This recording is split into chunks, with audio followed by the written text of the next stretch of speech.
변두리 역사. 고대 이집트에서 고양이는 여신 바스tet의 영혼이 현세의 모습을 드러낸 것이라 여겨지며 숭배되었다.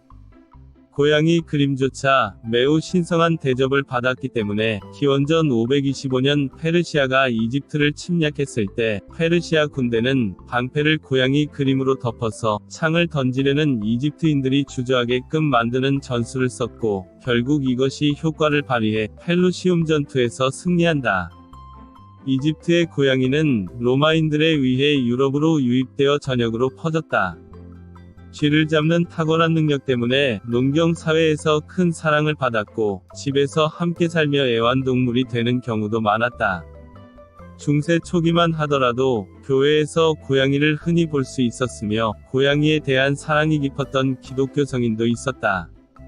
하지만 13세기에 고양이를 대하는 인간의 자세는 사뭇 달랐다. 1227년부터 1241년까지 교회를 이끌었던 교황 그레고리 9세는 고양이가 사탄의 영혼을 품은 채 이리저리 돌아다닌다고 믿었다. 이후 고양이, 특히 검은 고양이는 유럽뿐 아니라 다른 대륙에서도 불행과 저주의 상징이 되었다. 오늘은 죄 없는 고양이가 누명을 뒤집어 쓴 채 멸종될 뻔했던 중세의 미신에 대해 알아보겠습니다. 이단과 마녀를 심판하던 15세기 말 스페인의 종교재판은 무고한 사람들을 협박하고 고문하여 그들이 사탄에게 충성을 맹세했다거나 잘못된 교리를 신봉하고 있음을 허위 자백해 했다. 종교재판이 스페인에서 처음 시작된 것도 스페인에서만 자행된 것도 아니다. 스페인 사람들이 인간을 산 채 태워 죽이기 수백 년 전에도 교회 내에서 이 재판은 진행되었다. 13세기 초, 교황 그레고리 9세 당시, 교황청 직속 종교재판관은 독일의 귀족이자 사제였던 콜라트 마버그였다. 마버그는 고양이에 대한 확고한 신념을 가지고 있었는데, 그것이 좋은 감정은 결코 아니었다. 이런 신념은 자신이 사탄 숭배자를 한눈에 알아볼 수 있다거나 사탄을 그 몸 안에 숨기고 있는 고양이만 골라낼 수 있다는 확신을 품게 했고, 결국은 교황에게 이런 어처구니 없는 능력을 고백하는 지경에 이르렀다. 마버그는 또한 인간이 사탄을 숭배하게 되는 과정을 설명하였는데, 그 내용이 매우 사실적이고 구체적이며 직접 눈으로 본 듯할 뿐 아니라 교회가 금기하는 동성애로 끝을 맺는 것이라 듣고 있는 것만으로도 매우 역겹고 불쾌하였으며, 고양이 조각상, 고양이를 닮은 인간을 등장시키며 이 동물이 사탄과 깊게 관련되어 있다고 주장했다. 이때 그가 말한 고양이는 하나같이 검은 고양이였다. 더 이상 듣고 있기 힘들었던 교황과 주변 사람들은 마버그를 중단시켰다. 다른 성직자들이 들어본 적도 없는 이런 자세한 이야기는 모두 자백을 통해 얻은 것이었다. 그런데 고문을 통한 자백이었다. 중세시대의 고문 방식을 통해서라면 그것이 진실이건 허위이건 자백을 피할 수 있는 사람은 없었다. 마버그의 이런 폭로가 무엇을 의도했는지는 정확히 알 수 없지만, 교회 내에서 큰 권력을 얻고자 했을 수도 있고, 아니면 자신이 고문 희생자들에게 강요해놓고서 고문 희생자들이 실토한 것처럼 믿었을 수도 있다. 마버그가 증거랍시고 뱉어낸 고문의 결과물은 교황 그레고리를 동요시켰고, 라마의 교서라는 교황의 명령서가 발표된다. 라마는 성경에 자주 등장하는 지명으로 높은 곳을 가리켰다. 이어서 교황청은 모든 고양이를 악마 루시퍼의 종으로 간주했다. 1233년, 교회, 그리고 사실상 모든 유럽 사람들은 검은 고양이를 찾아 보이는 쪽쪽 잡아 죽이기 시작했다. 이것은 기독교가 고양이를 학대했다는 가장 오래된 기록이다. 원래 교황청의 지시대로라면 검은 고양이만 죽여야 하는데, 죽이는 김에 다른 색 고양이까지 죽이는 일도 당연히 많았다. 그래서 유럽에서는 1200년대에서 1300년대까지 검은 고양이 포함 모든 고양이가 수없이 학살당했다. 그러나 죄 없이 죽은 것이 고양이만은 아니었다.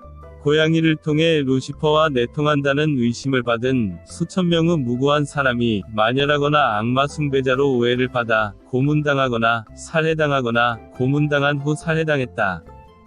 평소 미움을 받던 동네 사람이나 다른 생활 방식을 고집하던 소수자들이 주로 희생이 제물이 되었는데, 교회와 교황에 대한 충성심을 강조해서 자신만은 공경에 처하지 않겠다는 절박함 때문에 친한 이웃이라 할지라도 약해 보이면 먼저 고발하는 사람들이 많았다.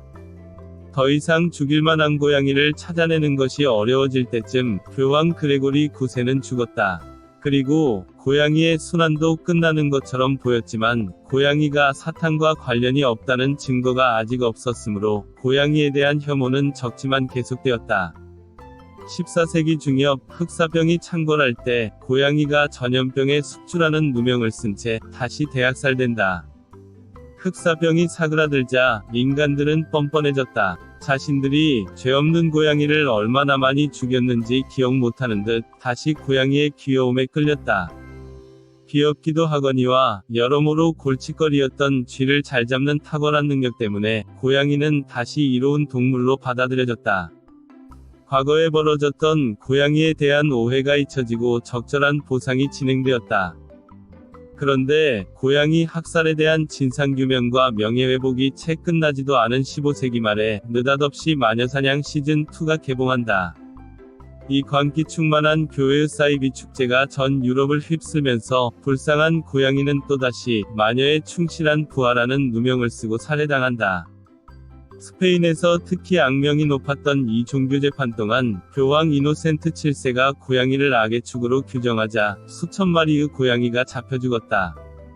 전과 달리 조직적이고 체계적이었던 스페인의 마녀 사냥은 전 유럽으로 퍼졌고, 덩달아 고양이가 미신의 대상이라거나 사악한 마법을 쓰는 악마의 화신이라는 흑색 루머가 확산되었다. 특히 그 고양이가 혼자인 여성의 집에 살았다면 여자는 마녀로 지정돼서 타 죽고 고양이도 따라 죽었다. 마녀 사냥이 중단되었음에도 불구하고 고양이가 잡혀서 고문당하고 그냥 살해되는 악습이 이어졌다. 특히 종교축제, 대관식, 국가기념일에 고양이를 잡아 산채 태우거나 수장시키는 의식이 행사에 포함되었다. 집 또는 건물을 새로 지을 때면 만사형통을 기원하는 의미로 고양이가 벽 속에 생매장되었다. 다른 많은 경우에도 고양이는 그냥 못된 짐승이니까 잔인한 방식으로 죽여도 죄가 되지 않는 존재였다. 이후 근대 철학과 과학의 합리성이 사회에 퍼지면서 동물학대에 대한 비난이 높아지고, 고양이의 유용성과 귀여움을 무시할 수 없었던 인간들이 교배와 번식을 통한 애완 고양이를 만들어냈지만, 일부에서는 현대 이후에도 고양이 사육은 계속되었다. 최근에 이르러서야 고양이 대신 인형으로 대체하여 각종 의식이 진행되고 있다.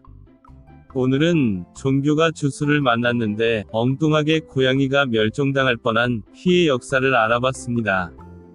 다음 동영상에서 또 뵙겠습니다. 감사합니다.